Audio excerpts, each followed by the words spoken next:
आदाब, मैं हूं फरहान। MX न्यूज में आप सभी का स्वागत है। जब देश में चुनाव आते हैं या प्रदेश में चुनाव आते हैं तो आपने आसमान में हेलीकॉप्टरों की गड़गड़ाहट सुनी होगी, लग्जरी गाड़ियों की कतार भी देखी होगी। आखिर इतना पैसा कहां से आता है एक दल के पास, एक राजनीतिक पार्टी के पास, जो कि जनता की सेवा करने के लिए आते हैं? तो इतना पैसा कहां से आ जाता है? आप कहेंगे पार्टी के फंड से खर्च किया जाता है। उस फंड में पैसा कहां से आता है? डोनेशन आती है। कौन इतना दानवीर है जो डोनेशन करता है और निकल जाता है, बदले में कुछ भी नहीं चाहता? ऐसा बिल्कुल भी नहीं है, क्योंकि जो व्यक्ति डोनेशन करता है वह एक पूंजीपति होता है और पूंजीपति का धर्म सिर्फ पैसा होता है। वह आज डोनेशन करता है तो कल सत्ताधारी दल से यह भी आस रखता है कि वह हमें कल उस पैसे को कमाने के अवसर भी देगा यदि वह सत्ता में आ जाता है। 2014 के चुनावों के बाद आपने ऐसी हेलीकॉप्टरों की गड़गड़ाहट बहुत देखी होगी, बहुत सुनी होगी, और गाड़ियों की, लग्जरी गाड़ियों की कतार भी देखी होगी। रैलियों में 500-500 रुपए में जमा भीड़ भी देखी होगी, जिसमें हजारों लाखों की तादाद में लोग होते हैं। वह पैसा कहां से आता है? वही पूंजीपति पार्टी के फंड में देता है और सत्ताधारी दल से, जब वह सत्ता में आ जाता है दल, तो सत्ताधारी दल से यह भी आस रखता है कि वह हमें कमाने के अवसर दे। मौजूदा समय में भी यही हो रहा है। आप लगातार देख रहे होंगे किस तरह भारत के एसेट्स को बेचा जा रहा है, चाहे वह BSNL हो, भारतीय पेट्रोलियम हो, तमाम बंदरगाह हो, रेलवे हो, और ऐसे तमाम एसेट्स हैं जिनकी बात यदि हम करें, उनकी व्याख्या करें तो एक लंबा समय गुजर जाएगा। अब उनका सौदा किनके साथ किया जाता है, उन सभी के नाम आपको पता हैं। वह पूंजीपति लोग जो राजनीतिक फंड में डोनेशन करते हैं। मौजूदा समय में फिर यही स्थिति सामने आ चुकी है, जहां पर किसान एक हो गया है। अब भारतीय सरकार किसानों का अनाज खरीदने के लायक भी नहीं बची है।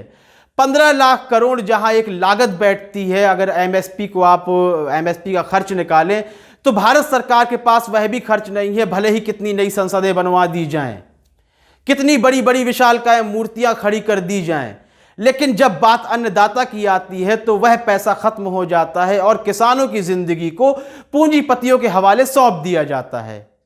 यह इस देश की विडंबना है। किसान आज इसी मुद्दे को लेकर जब सड़कों पर आते हैं तब उन्हें खालिस्तानी कहा जाता है। चीन और पाकिस्तान के द्वारा कहा जाता है कि यह संयोजित और नियोजित धरना प्रदर्शन है। यह अन्नदाता के साथ दुर्व्यवहार होता है, बल्कि 2014 से पहले इसी अन्नदाता को भगवान के रूप में देखा जाता था सत्ताधारी दल के द्वारा। मौजूदा समय में आपने देखा किस तरह पहले पीयूष गोयल ने कोशिशें की, तमाम कोशिशें की कि किसानों को मनाया जाए, लेकिन वह बिल्कुल नहीं माने। फिर नरेंद्र सिंह तोमर आ जाते हैं, तब भी किसान नहीं माने। अब एक ऐसा नया चेहरा सामने लाया गया है जिनका नाम है कैलाश चौधरी, जिन्हें कोई भी नहीं जानते, जिन्हें कोई भी नहीं जानता है, तो उनकी बात किसान आखिर कैसे मान जाएंगे? किसान किसी और की बात मान भी जाते यदि उन्होंने 2014 और 2019 में वोट उन्हीं व्यक्तियों के नाम पर दिया होता, लेकिन 2014 और 2019 में जो मतदान किया गया वह तो प्रधानमंत्री नरेंद्र मोदी के नाम पर किया गया। जब खुद प्रधान सेवक सामने नहीं आएंगे तब तक किसान उस बात को कैसे मान जाएंगे? अब तक प्रधान सेवक मन की बात लगातार करते रहे हैं, लेकिन अब वक्त आ गया है कि वह जन की बात करें, जनहित की बात करें। मन की बातें तो बहुत हो चुकी हैं। मौजूदा समय में जो खबर आ रही है वह यह है कि प्रधान सेवक नरेंद्र मोदी कच्छ जा रहे हैं किसानों से मिलने और उन्हें समझाने। लेकिन मैं आपको यह पहले से बता देता हूं कि किसान बिल्कुल नहीं मानेंगे। और आखिर क्यों माने? क्योंकि किसानों का जो मुद्दा है वह तो 15 लाख करोड़ का मुद्दा है, MSP का मुद्दा है। जब MSP की आप बात नहीं करेंगे, मिनिमम सपोर्ट प्राइस की बात नहीं करेंगे, तो किसान क्यों मान जाएंगे? यदि आपके पास कोई नीति होती तो यह तीन नेताओं को, जो पीयूष गोयल मैंने आपको बताया, नरेंद्र सिंह तोमर बताया, एक नेता का तो मैं नाम भूल ही गया, अमित शाह, वह भी बीच में उतरे थे किसानों को समझाने के लिए। लेकिन आपके पास जब कोई पॉलिसी ही नहीं है तो आखिर आप किसानों को क्या बताएंगे? जिस तरह NRC और CAA के मुद्दे में खुद दिल्ली के प्रदेश अध्यक्ष मनोज तिवारी तक वहां मौजूद नहीं हुए थे और कहा जा रहा था कि वह समझ नहीं रहे हैं, हम तो समझाने की कोशिश कर रहे हैं प्रदर्शनकारियों को। यही किसानों को लेकर भी बातें लगातार सामने आ रही हैं। पॉलिसी आपके पास इसलिए नहीं है कि चुनावी रैलियों में आपने इतना खर्च कर दिया है कर्ज लेकर के पूंजीपतियों से कि अब उन्हें कमाने के अवसर भी दिए जाने हैं। तमाम ऐसी कंपनियां हैं जो एग्रीकल्चर से ही अपना पूंजी को बढ़ावा देती हैं और उनका जो फायदा है, जो उनका मुनाफा है, वह मुनाफा तो किसान सोच ही नहीं सकता।